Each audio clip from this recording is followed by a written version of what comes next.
project you could ever take on. See if you can get hooked on it like a hobby.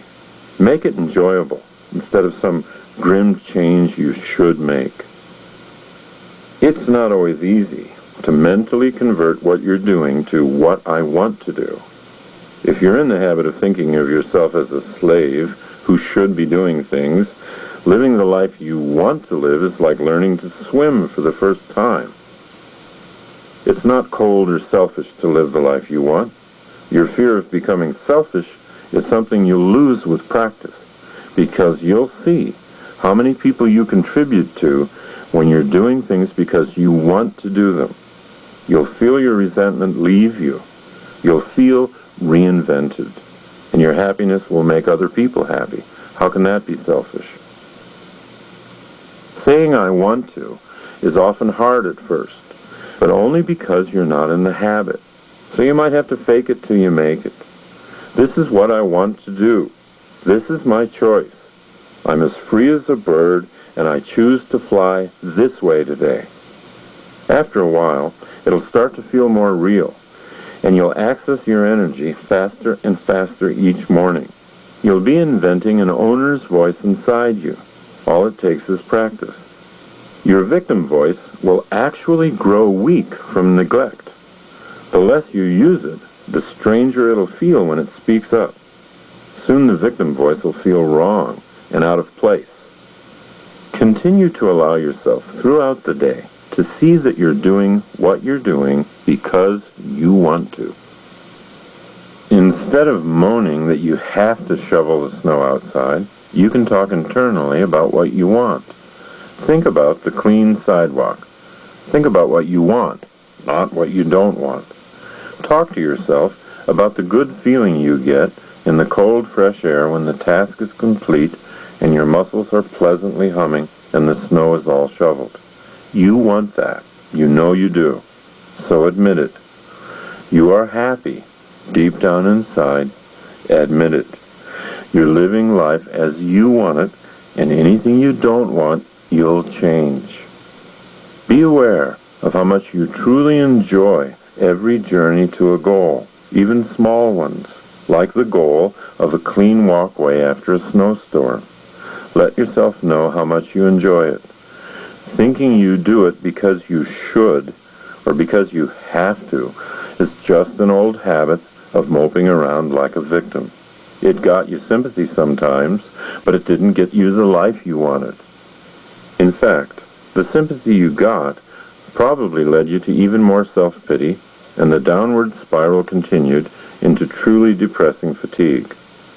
I heard a Catholic priest recently, Father Jack Spaulding, deliver a sermon on self-pity, during which he cried out to his congregation, "Get off the cross!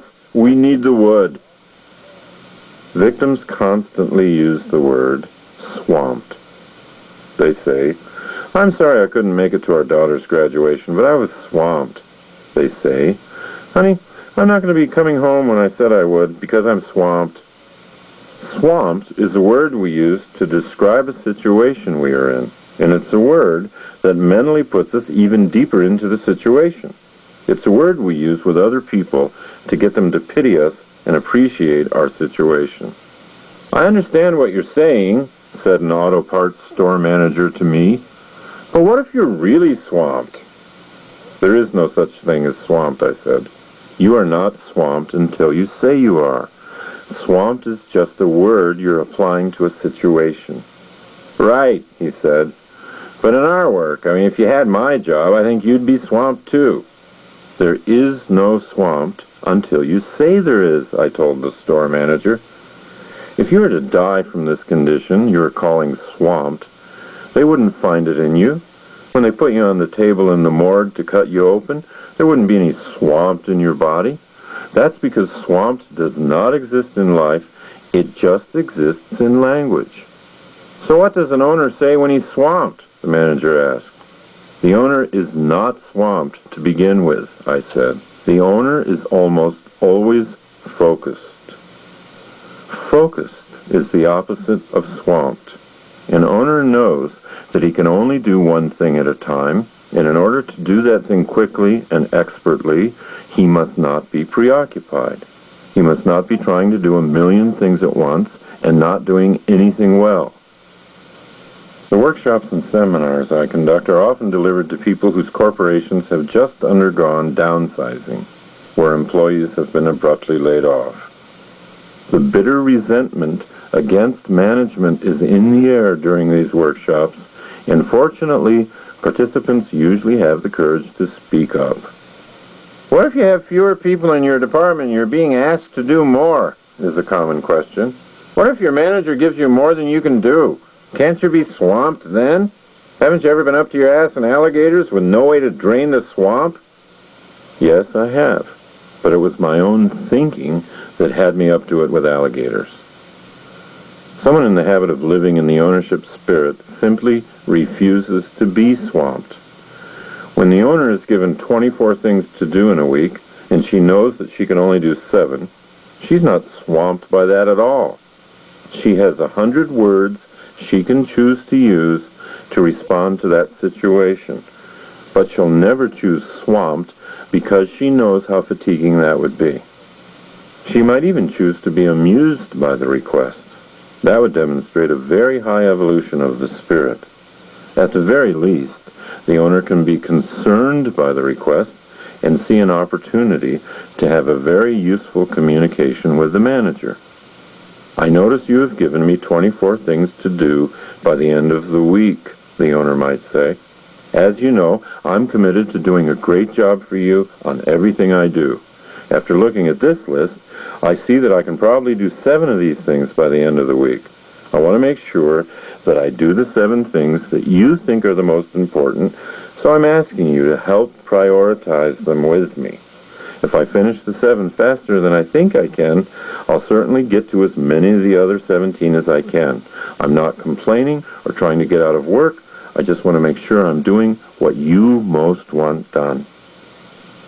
If such a conversation is held in an optimistic spirit, with an absence of whining, then a genuine partnership can be formed between the owner and the manager. Think of it in a different context. What if you got home at night and your little daughter came up to you and asked you if you would do something for her? When you said yes, she pulled out a list and asked you to do 10 time-consuming things, including taking her to the mall, going to the zoo, playing in the backyard, and many more. Would you feel hurt and offended and cry out, "Stop trying to swamp me," or "You're swamping me"? Probably not. In fact, your most likely reaction would be amusement. Whoa, wait a minute, kitten. We can't do all that tonight. I'm really happy you want me to do that many things, but it's nighttime. I'm just home from work. Let's pick one thing together that we can do tonight and save the other things for later. It wouldn't be a conversation filled with anger or resentment. So why does it have to be that way on the job? Because it's a habit. A false personality designed to justify a life of no action. So the next time your manager gives you more than you can possibly do, just remember to smile, feel a lot of love, and say to him, "Whoa, wait a minute, kitten." Swamped exists only in the mind. It's a word, and the way to drain the swamp is to pull the plug on the word. One of the victim's signature words is offended. Victims are offended easily and often during the course of a day. They can be offended in a number of ways. They can be offended by something that is said on the radio coming into work. They can be offended by an email from management. They can be offended by something someone said at lunch. And they can be offended by a decision made by a spouse. I know the habit of feeling offended and how it wears me down. To be offended is to surrender to the brute power of other people. It is to give people permission all day to make me feel resentful. However, to think or speak the words, "that offends me," is to commit an attack on my own spirit. An owner of the spirit has a different habit when it comes to this subject. The owner says, "You can't offend me." Even when someone apologizes to the owner for offending him or her, the owner refuses to play along. You didn't offend me, the owner will say.